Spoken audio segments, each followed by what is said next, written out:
it's Creech, and today we have a little bit of a different type of video. So about a year and a half ago, I made a video called The Reality of Growing a YouTube Channel in 2019, and that was in June of 2019. So here we are nearing the end of 2020, and I decided to make another video. I might turn this into a yearly series. I don't really know.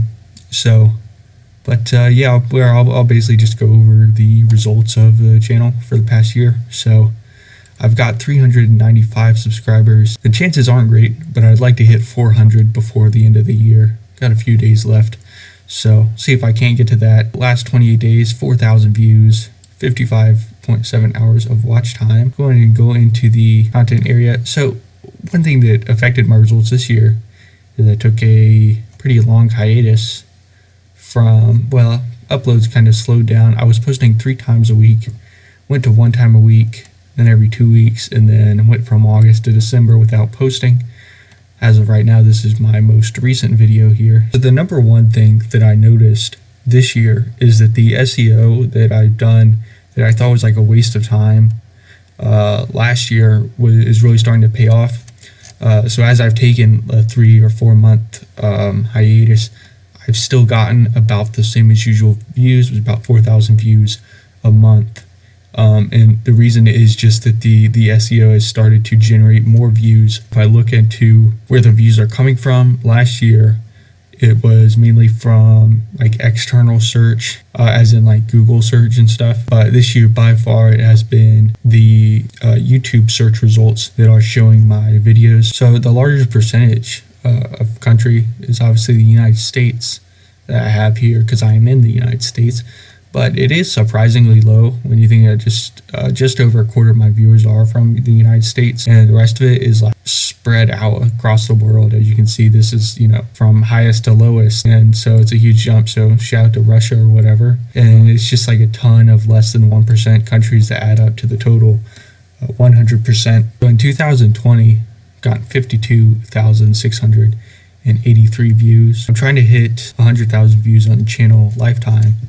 So the majority of views have been in this year. As you can see here, when you watch the growth, you can see what the consistency does. As well as posting 3 times a week, it really starts to like jump up. And then I started like getting more sporadic, and then to where I just kind of dropped off, and it just like flattens out. So that's, if you're watching this as a YouTuber, the consistency is so important. And I know a lot of people say that, but having an uploading schedule and sticking to it no matter what really benefits you. So these are my top videos, as you can see.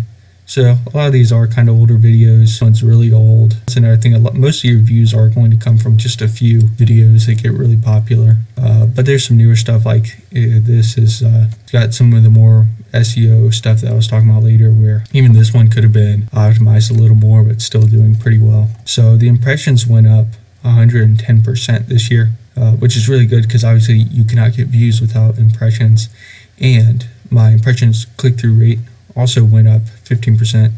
So I'm not only getting more impressions, but also getting a higher conversion rate on the impressions, which is going to lead to higher views, that you can see up by 26%. This is what I was talking about earlier with the YouTube search. So I believe last year external this was kind of reversed, where external was at like 75%, and then the YouTube search was down here like 15%. You can see this is where most of my traffic is coming from. I would like to get more people from the browse or suggested videos, but to be honest, I don't really know how to do that. I'll probably as I'm getting back into doing YouTube more regularly now, I might look up into some tips on how to get more into the suggested videos. I got 754 watch hours, up 59% from last year. So obviously the change, if you're a YouTuber, you know that to monetize you had to get to 4,000 watch hours. I forget when exactly that rule was created, but I feel like it might have been early 2020 or late 2019. Can't really remember. Average view duration is pretty low. My videos are usually kind of shorter.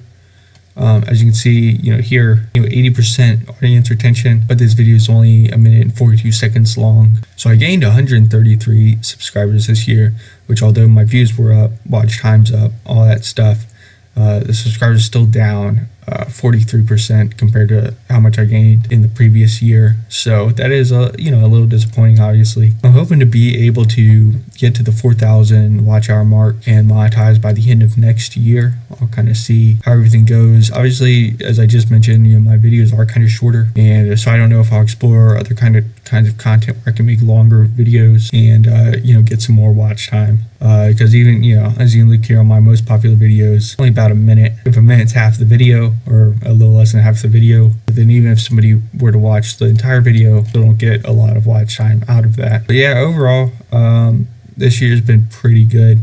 So I want to thank everybody who has subscribed, everybody who watches, everybody who comments, likes. A lot has changed this year. And for me personally, I considered making a video about it, but decided against it. And so I think it's been a pretty good year considering I didn't upload for like the last quarter. And I'm excited for next year. So that's pretty much it. Let me know in the comments if you're watching this as another YouTuber or producer or both. I really think every producer should have a YouTube channel. So thanks for watching. Hope you found this entertaining or valuable in some way.